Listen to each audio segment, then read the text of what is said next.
Este fue el peor asesino serial de la historia, con más de 200 víctimas en sus manos. Durante la década de los 90, Colombia sufrió una guerra civil en la que muchas personas se quedaron sin hogar, perdiendo así todo lo que habían construido. Fue en este periodo que se recibieron decenas de reportes de niños y niñas que habían desaparecido, muchos de los cuales se encontraban en situación de calle. Pero su misma situación solo provocó indiferencia ante las autoridades. Fue hasta que las mismas autoridades encontraron restos óseos de menores. Así que empezaron a investigar el origen de estas fosas clandestinas en las que se encontraron distintos cadáveres. El autor de los terribles infanticidios que acecharon a Colombia, Ecuador y Venezuela es Luis Alfredo Garavito, apodado como la Bestia. Garavito nació en 1957 en el municipio de Génova, en el departamento de Quindío, Colombia. Pasó por una infancia junto a sus 3 hermanos que era muy cruda, padre alcohólico, abusador y extremadamente machista,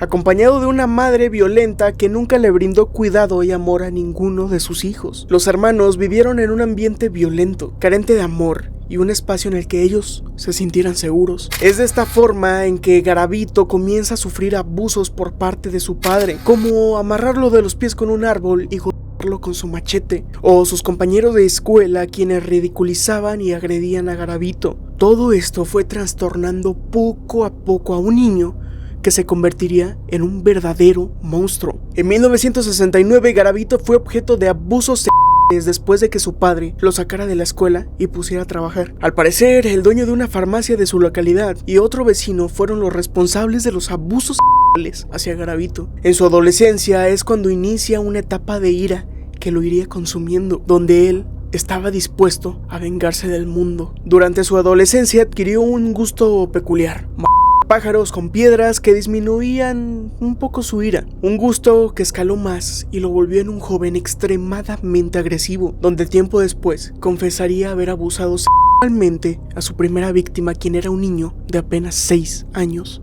Además de seguir el paso de su padre, convirtiéndose en un adolescente alcohólico. Bajo la influencia del alcohol, es que en 1973 intenta nuevamente abusar de otro niño de 6 años, quien logró llamar la atención de policías que estaban en la estación del tren, logrando capturar a Garavito. Pero no pudieron hacer mucho por ser un menor de edad, y solamente recibió represiones del padre, pero no por el acto que había cometido, sino por su homosexualidad. La historia de Luis Alfredo Garavito es muy extensa, una vida entera de abusos que nos darían para un análisis de horas sobre su vida, por lo que te recomiendo escuchar el episodio 99 de mi podcast favorito, Leyendas Legendarias, donde Badía nos relata de forma más extensa la vida de Garavito. Saludos Borre, Lolo y Badía. Mientras tanto, nos tendremos que saltar la historia hasta su adultez y al inicio de su carrera criminal. Cuando Garavito fue sacado de su hogar, comienza a trabajar en un campo de caña a sus 16 años. Además que podía satisfacer su sed de perversión con los niños que trabajaban en estos campos. Pero fue más su racismo de Garavito que hizo buscar otro trabajo para cazar a sus víctimas.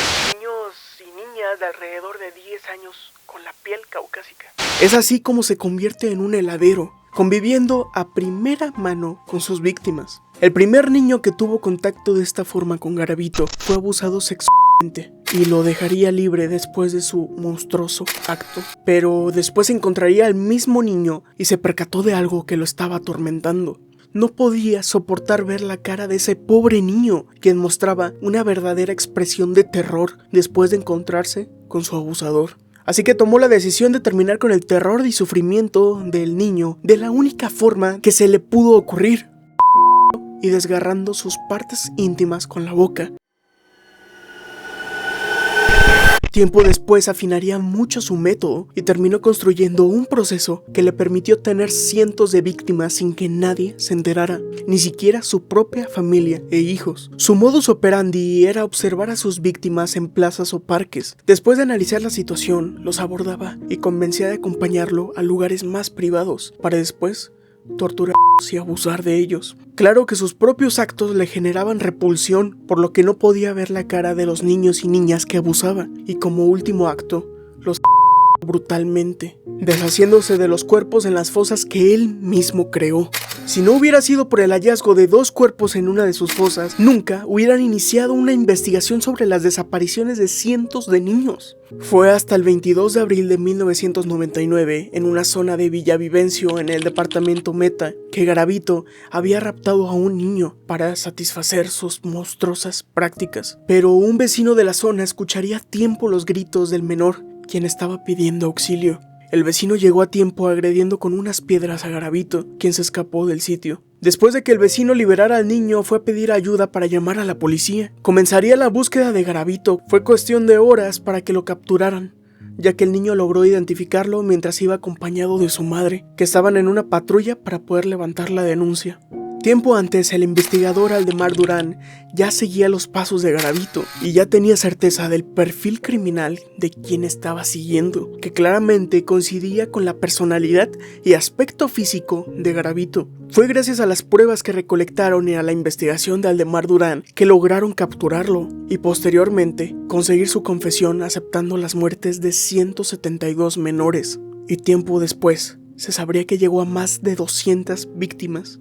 Luis Alfredo Garavito Cubillos, apodado como el Monstruo de Jehová, fue condenado a 1.353 años en prisión, sin posibilidad de libertad condicional. Lamentablemente, en 2021 le otorgaron una petición de libertad por padecer leucemia, aunque le fue denegada esta petición. El 12 de octubre de este año 2023 se confirmó la muerte de Garavito por cáncer de ojo. El sufrimiento, los abusos, la carencia que vivió de niño no es, sin lugar a duda, un motivo por el cual haya realizado estos atroces actos. Si te gustó esta historia, sígueme para más. Me ayudarías mucho siguiéndome en Instagram y YouTube, donde tendrás mucho más contenido disponible. Por favor, venme a seguir a estas plataformas, me ayudarías bastante. Yo soy tu amigo Luigi Lomb, nos vemos en la próxima historia.